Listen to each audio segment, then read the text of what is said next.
we're back. Woohoo! Darren Carter, the party starter. It's pretty pathetic. Here I am by myself in a what looks to be a log cabin, starting a party with a solo light. That's right, sitting all by myself, sitting home alone, calling my friends on the telephone.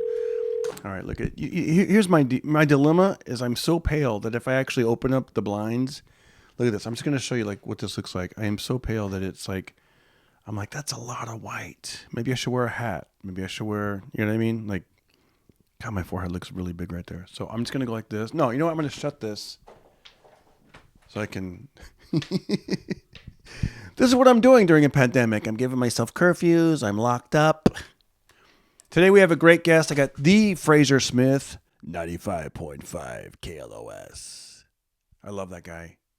You can hear him every Sunday night in LA on 95.5.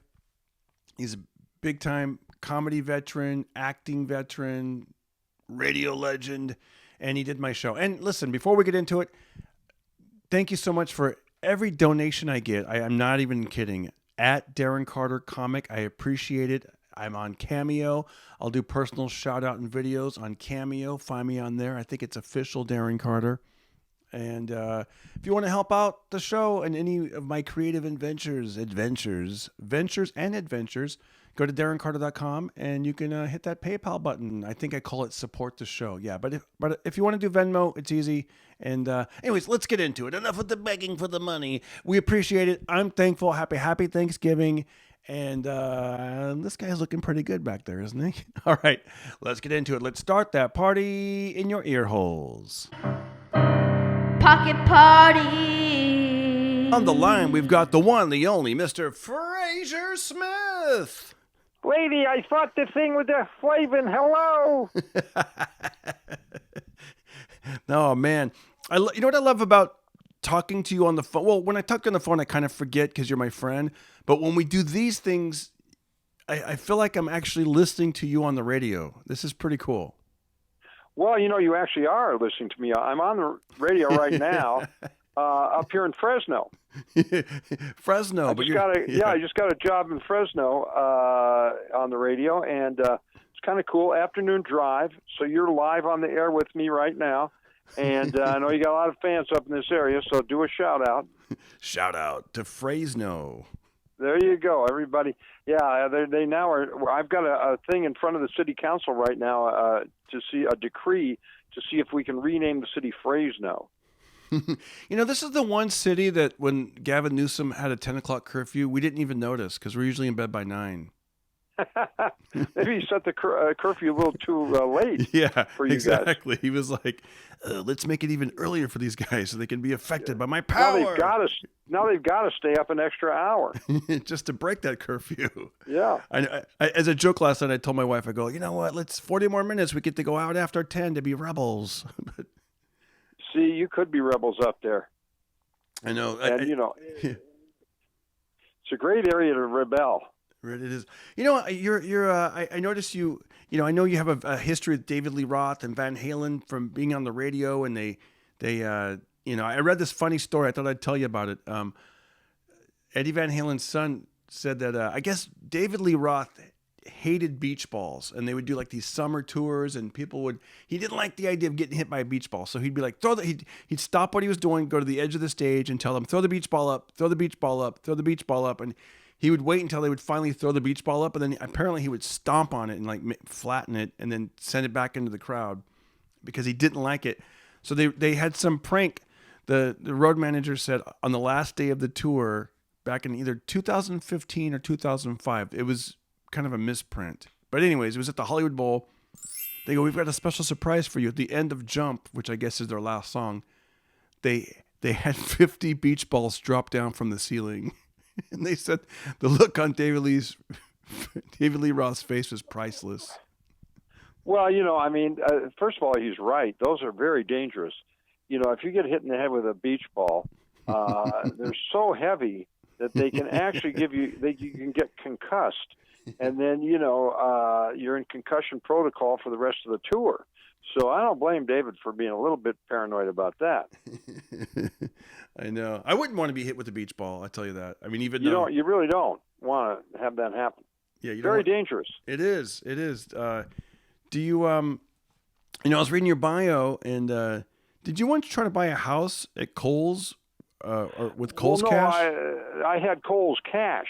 You know that Kohl's cash is very handy, and I had gotten some from shopping at Kohl's, and I tried to pay to buy a house using my Kohl's cash. Man, your bio is something else. It says, "I understand you have a new vitamin book called Gummies for Dummies." Yeah, Gummies for Dummies. I'm a vitamin expert. A lot of people don't know that, and but a lot of people have crazy kind of, I hate to say it, but stupid questions about, what is this vitamin for? What does this one do?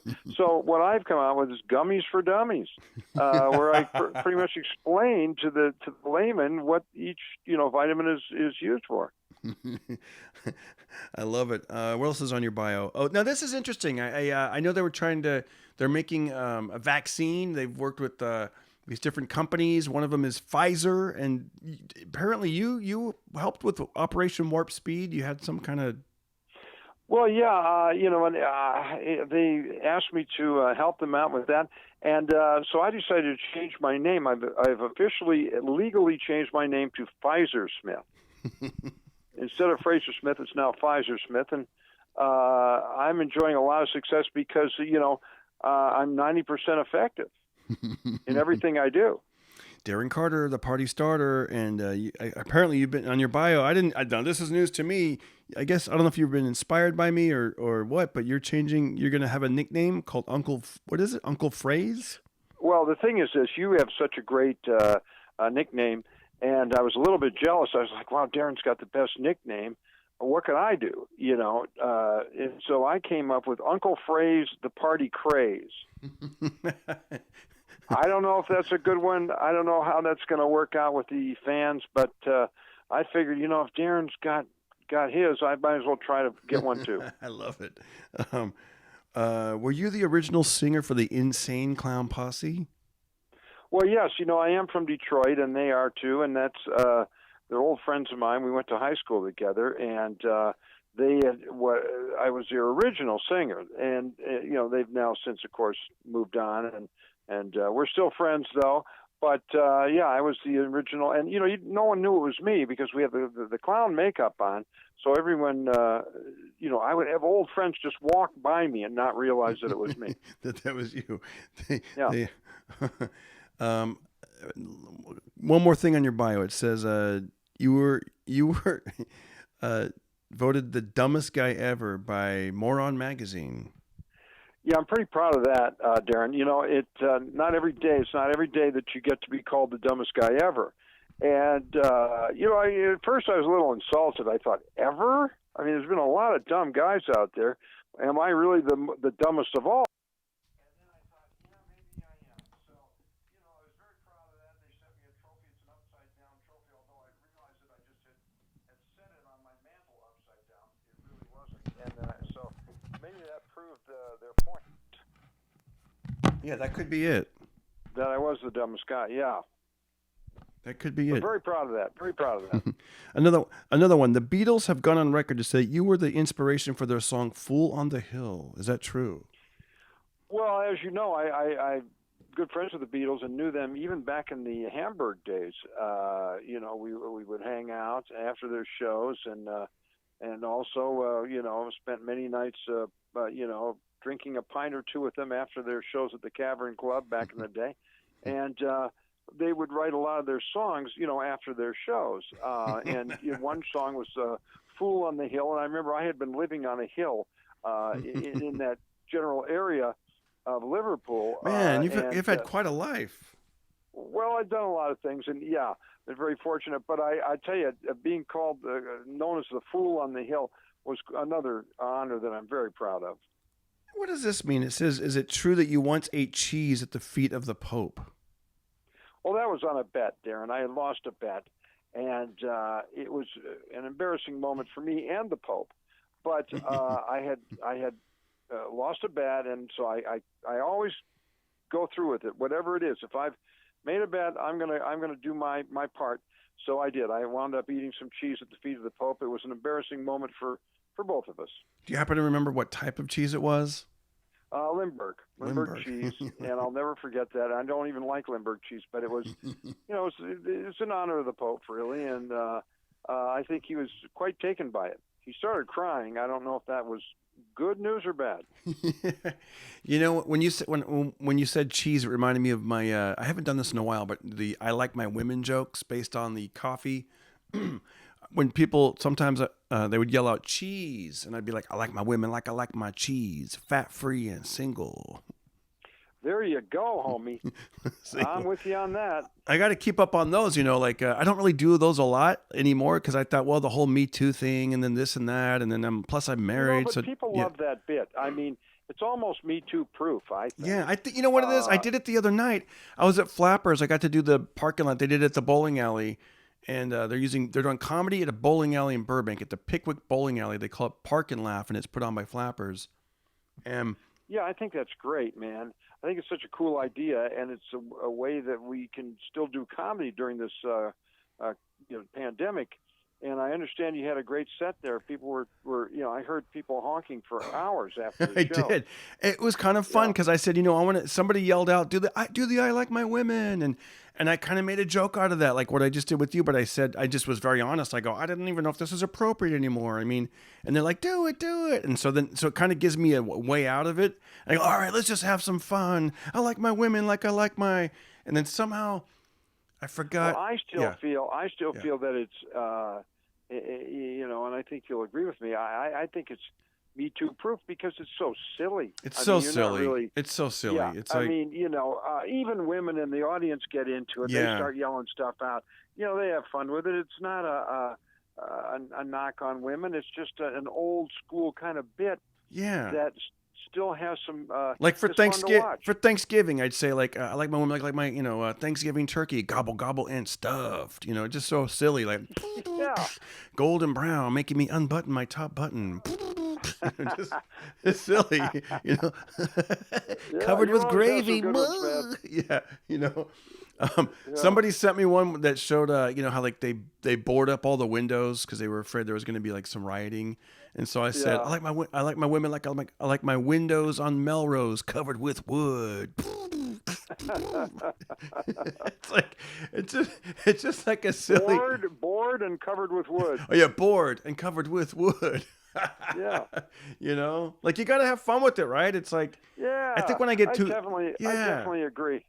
There's some things too that aren't they're not really meant to be sexist or anything. They're just silly, and sometimes people, I think, take the whole movement too seriously. I'm not saying it's not an important movement, but I'm just saying, come on, you're making jokes up here at stand-up comedy, and you got to just roll with it a little bit. Yeah, you just got to be careful where you put those jokes. Like if they come to me, then it's going to probably do well. Like if it's, or if it's in a comedy realm, like if it's listening to it on the podcast or on YouTube or at a stand-up show or, that kind of thing. But if I go out of my realm and put it in the wrong audience, then it could be weird. Like one time, like when they legalized marijuana in, I think, Illinois. Okay. Right. And it was, and I thought, oh wow. Cause I'd followed like CNN or one of these news outlets on Twitter. And I thought, oh man, because like I literally announced it like on CNN or whatever, like on the Twitter feed, and within like seconds, like 10 seconds, I thought I'm gonna be the first one to comment. I'm gonna throw in my joke. It'll get a lot of views. But guess what? It was the wrong audience. They didn't get it. They didn't know where I was coming from. And plus, the internet is anonymous, and people can be really mean. And within like 30 minutes, it got somebody had like commented back like that wasn't funny. Or no, they didn't even write it wasn't funny. They were like that was distasteful and you're a sexist well, you never pig. know. I mean, some people are so so sensitive, and also there's a lot of people that are looking to make a comment, make a some kind of criticism these days, and I think it's always silly because I'm going to pertain to stand-up comedy. Yeah. Because stand-up comedy, you're goofing around. You're not being serious, so to say, and I was distasteful. Yeah, I Really? forget. Yeah, I literally, I was like, "Ooh, let me just delete that." I learned a lesson though. It's almost like if you're going room. Let's say you're in a big mansion, right? And there's 3 comedy rooms, and you're making people laugh, and room number 1, like at the Comedy Store, the belly room, the main room, the original room, and then you go into that 4th room, and that room there's like a serious meeting happening, and then you walk in, "Hey everybody, I like my women like I like my." They're not they're not going to get it. It's Isn't it like, true? And that's the thing yeah. about stand-up. Sometimes you find that something that really killed in one room completely bombs in another because it's a different crowd. Yeah, they have a different mindset of like, you're doing. Let's say you had some funny gun jokes, and then and then you do it in the wrong room, where they're like that, Yeah, You it do a would. pro-gun rally, you do a Trump rally, and you're in trouble. Well, you know what the thing about it is, man. People have to lighten up a little bit, don't you think? Yeah, speaking of guns, I like my women like I like my guns. Fun to bang. See, there you go. There's one right there. Yeah, exactly. With a double And the barrel. NRA people would love it. Double barrel. Hey, you try one. I think you're pretty good at this. No, I'm not good at it. I can't do any of those. I like my women like I like Rudy Giuliani with my hand in my pants. Like Come on, everybody. Yeah. I know. With my hand in my That's all I pants. got. Yeah. Yeah, that's funny. I don't know how you make that sound. That sound of your beats are really good. It's. You have to admit, I don't you're think a pretty good beat guy. I don't think I'm that musical, but then like I can, I guess I can do You're that. good with hip hop stuff. Yeah. What's funny? My son put out a, he's been doing his music and putting on his YouTube channel. And then my, his mom got after him the other day. She's like, "Austin, you need to practice. Practice makes perfect." And then this is the new generation phrase. He goes, "Practice doesn't make perfect. Editing does." Well, see, Exactly.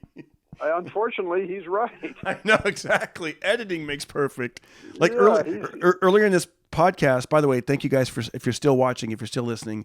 If you're still watching and listening, you got to be kidding. Exactly. All right. Something happened for about 15 seconds, but I'm just going to leave it in because you could still hear you, but like one of these wires, but whatever. See, now with editing, it would be perfect. We can fix it with editing, like Austin said. Yeah.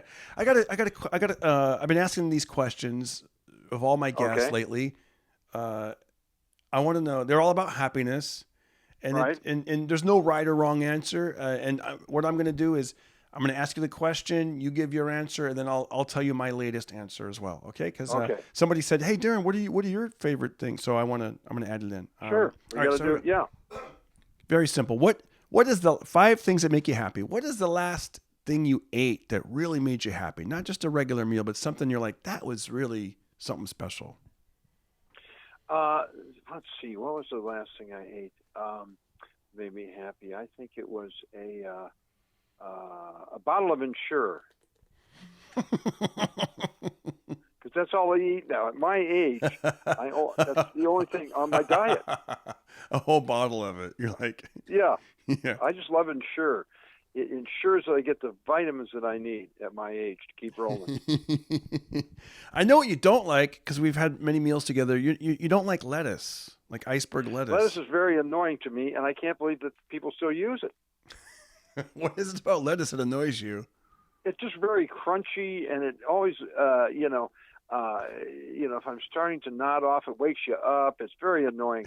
Really? I just find that it's something I think that's run its course.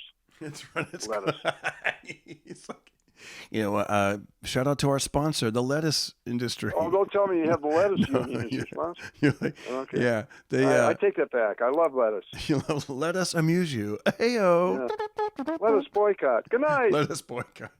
Didn't that kind of thing has happened before, right? I think Tim McGraw, didn't he go on like Oprah or something, or somebody did mention something about steak or something, what was it? Yeah, and then the Cattlemen's Association got mad and dropped the sponsorship. I could be wrong about that, and I apologize. And I love steak, and I love hamburger. I do too. So and I love the Cattlemen's Association. They make this country go round. That's right. Does it go round? They keep us. It does, yeah. The Cattle Association keeps us moving. There you go. I like my women like I like my cows with 4 stomachs. Hoofers. Yeah. Yeah, I was in Kansas, and they yelled out cows, and I said 5 stomachs, and then they didn't really laugh, and then apparently they have 4 stomachs. Oh, see, you almost Yeah. got it. Yeah. In fact, I should Google it just to make sure, but you know what? This ain't perfect. Editing makes perfect, but this ain't perfect. We're not going to edit this. Yeah, but you can always edit it later. The last thing that I made that made me truly happy, I have to say, was there's a dish. My wife's Armenian, and it's called kufta. I've been eating kufta a lot lately. Really? Kufta, yeah. It's I Googled it so people would be like, "What the hell's kufta?" Now apparently, you probably should Google it. If you're gonna eat it. It's apparently there's a Persian version. Ooh, that rhymes. Persian version, and they call it the Persian meatball. But basically, Armenian, it's you're taking like red lentils, or you take like split peas, and then you add like bulgur and cracked wheat, and chop up some cilantro, some onions. I don't cook it, so don't get me wrong. If you're Armenian, you're like, we don't use cilantro, but parsley is it maybe? I don't know. I think it's delicious. I thought Jack from the Ha Ha was the Armenian meatball. My friend. My friend, buddy, I tell you, whose place is this? Yeah. What am I doing here? Don't say that on an airplane. But if it wasn't for the kufta, I would say the last thing I ate would be this. They have pizza in the valley here in the San Joaquin Valley. There's a place called Boston House of Pizza. I love it. The pizza, if you get the extra large giant pizza, they cut it in squares. And there's something about square pizzas. I don't know what the shape, but that shape of a square pizza it's like extra good. Yeah, well, it's always good to have a good pizza in the area. And then there's another place I go to. It's a chain. It's called Me and Ed's, and there's certain locations that have a better than others, but I love that Me and Ed's pizza because it's bubbly. The crust is bubbly. It's like a lot of air pockets that are just delicious. Yeah. Dee, can you hold on just 1 second? Yes, for sure. I may have an important call. I'll be right back, I promise you. All right. So we're going to vamp a little bit. Hopefully never mind. We don't have to worry. Oh, good. Yeah. Good. I was afraid that was going to be David Lee Roth, worried about the beach ball talk. Well, you never know. It could be Dave. What is the last thing that you figured out? Something you had to figure out. There was a little puzzle, a little problem, and you figured out how to make it work. It could be anything with technology or just anything you figured out. Well, I figured out how to turn on my smart TV. Oh, that's cool. Yeah, it took me a long time because I'm not that smart. Yeah. Hey, I spilled smart water on my smart TV, and boy, I felt dumb. Yeah, there you go. So you figured out how to turn on your smart TV. Do you like a smart TV? What does that mean, a smart TV? I never understood what that meant. Is that? Well, it just means that I give it a lot of my harder problems. I try to have the TV answer it for me. I think a smart Better TV than Google. Yeah, it's a very smart TV. And what is the last thing you've, or most recently, discovered or rediscovered? What was it that I recently discovered? Yeah, discovered or rediscovered. Or rediscovered. Well, I would have to say I discovered how to use my navigation system. Oh, in my car. Oh, that's cool. Yeah, that's cool. I have a tricky one. No. Usually, it's a dyslexic kind of scenario. Everything's backwards on mine, so I had to figure out how to utilize that, and I think I've got it down now. You know what what was happening before was I was going completely the wrong direction because of this. I finally have it figured out. Yeah, the wrong direction, dyslexic situation. Yeah, you're like I wanted to go home, not here. How did I end up here? Yeah, I want to back in the same place I started. So hopefully that's figured out by now. I put my contact lenses in backwards and had a situation like that before. But I used to use my navigation system in my car. And by the way, if you want to sound cool, call it your Navi. Yeah. Oh, the Navi. Yeah. Gotta turn my Navi on.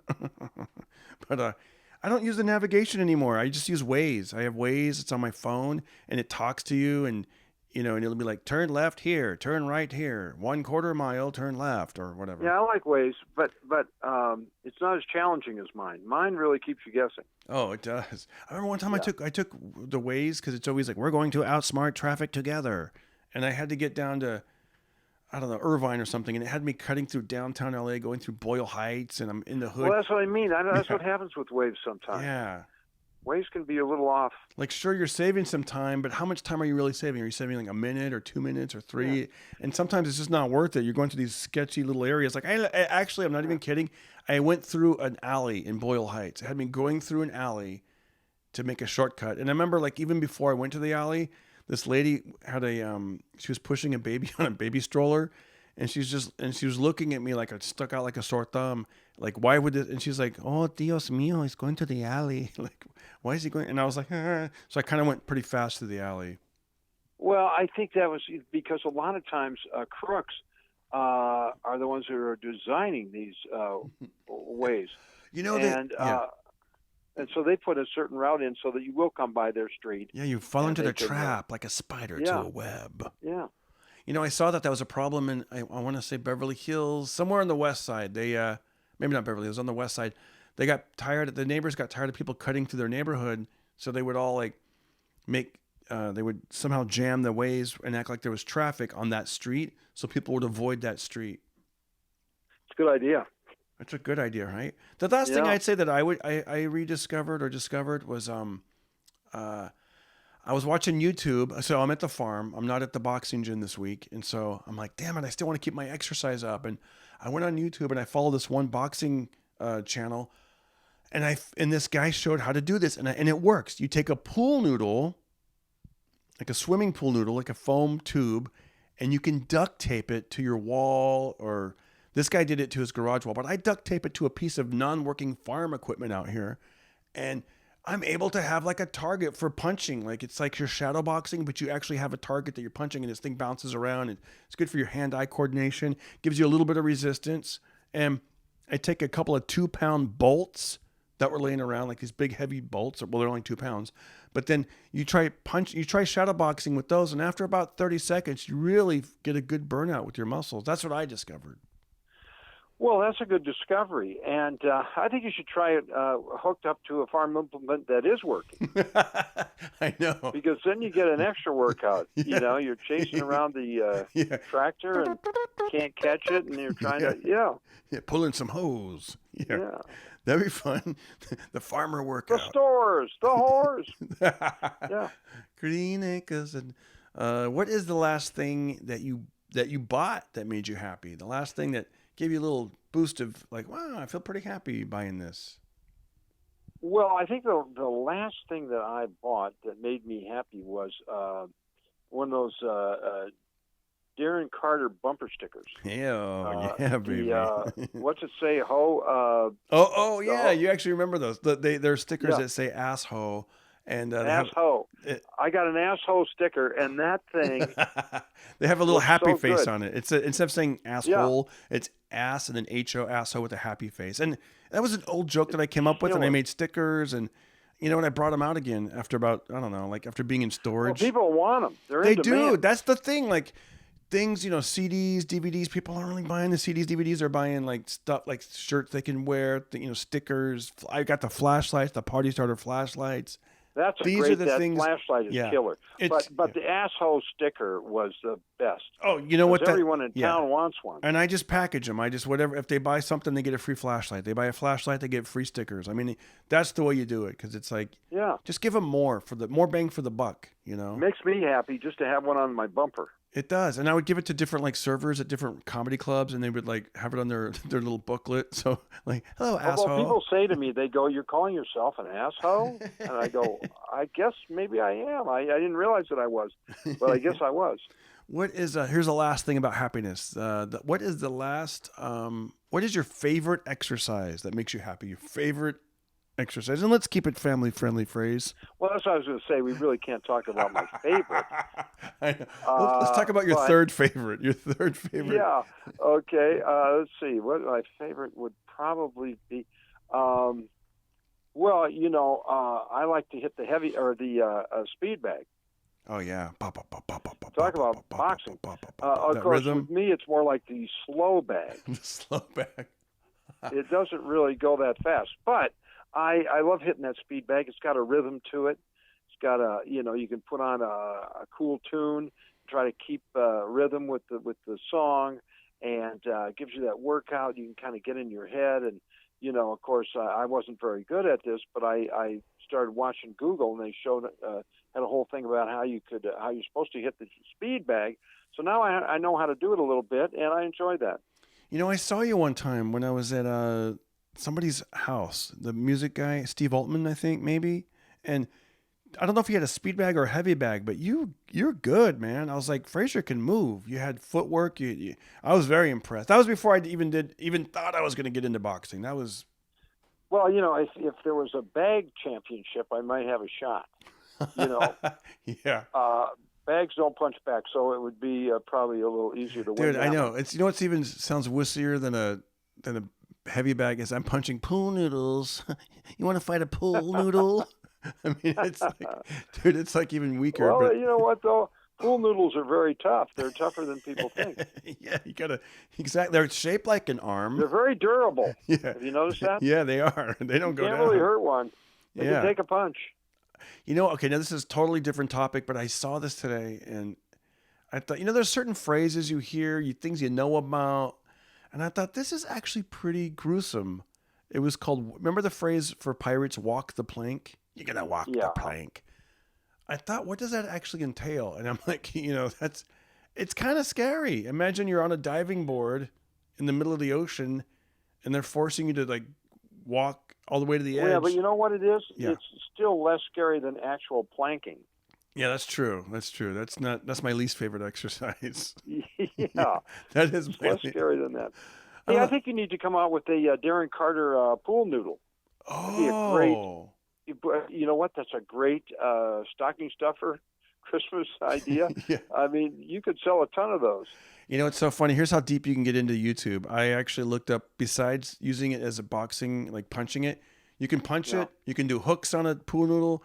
You can do uppercuts on the pool noodle. You can do straight punches. But also, these are different uses of a pool noodle. People have taken those buckets, those big buckets you might see like at Home Depot, and you use it for camping. You take the pool noodle and you put it around the edge of the bucket, and now it's a soft toilet for you in an emergency. Well, I got confused. I went and got a nude poodle. And it wasn't quite the same as. So I'm punching pool noodles, and you're ready to punch a nude poodle. Yeah, I got the duct tape. No, but it's a mistake. You can use a pool noodle.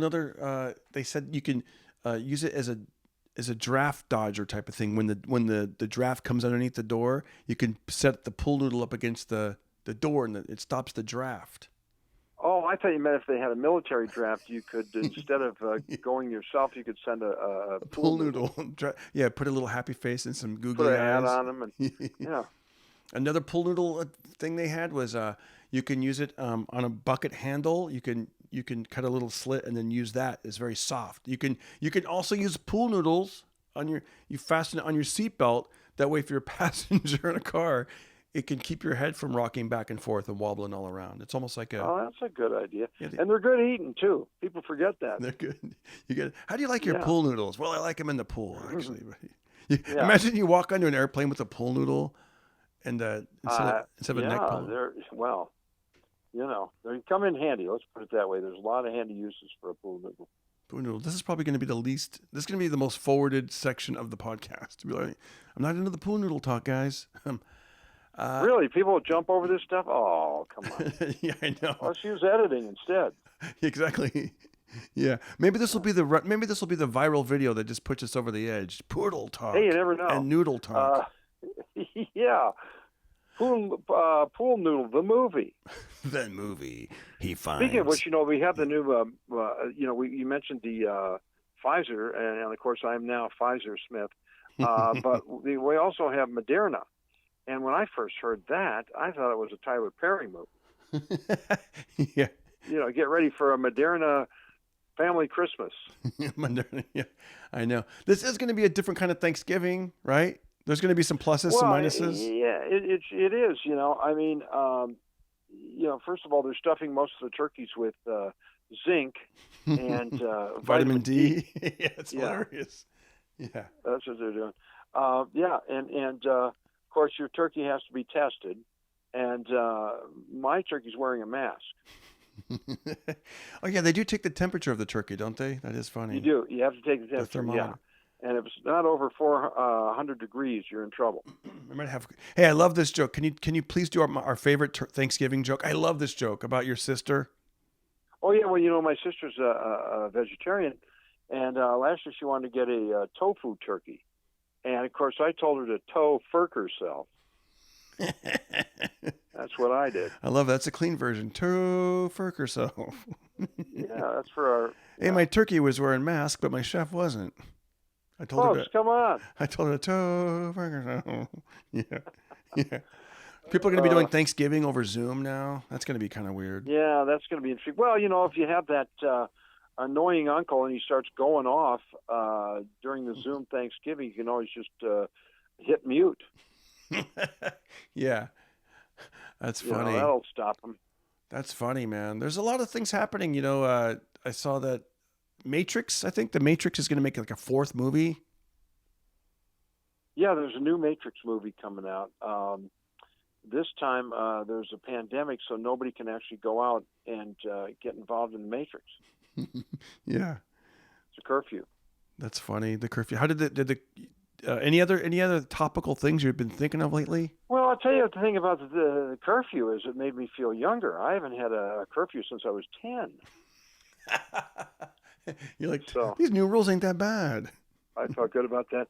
Yeah, I just, we're in the middle of the second wave, and it's kind of scary to everyone except surfers. Surfers are like, bring it on, dude. Bring it on. Second wave, bro. Yeah. Last time, I think you told us that Taco Bell has alcohol now. Certain Taco Bells do. Yeah, it's great. I don't know if you've tried it, but it's really very high quality. It's been aged for 15 minutes. And I just keep getting confused. I never know if you should order white wine or red wine with a chalupa. Yeah. What goes with a gordita? Yeah. Yeah. I never know. That was great, man. Well, Frazer, I'll let you run. Do you have any? I know you're always writing the jokes. Do you have any new jokes you'd like to spring on us for the Pocket Party podcast? For you here, for the Pocket Party podcast. Well, speaking of pocket parties, Rudy Giuliani, of course, got busted in the Borat movie for sticking his hands in his pants, and he said that he was just tucking his shirt in. Really? For 5 minutes? I know. That's the longest shirt tuck-in I've ever heard. That reminds me. And one other thing I got to tell you. Yeah. The pandemic, it's bad. It's very scary. And one reason I know it's bad is I actually watched the Country Music Awards. Yeah.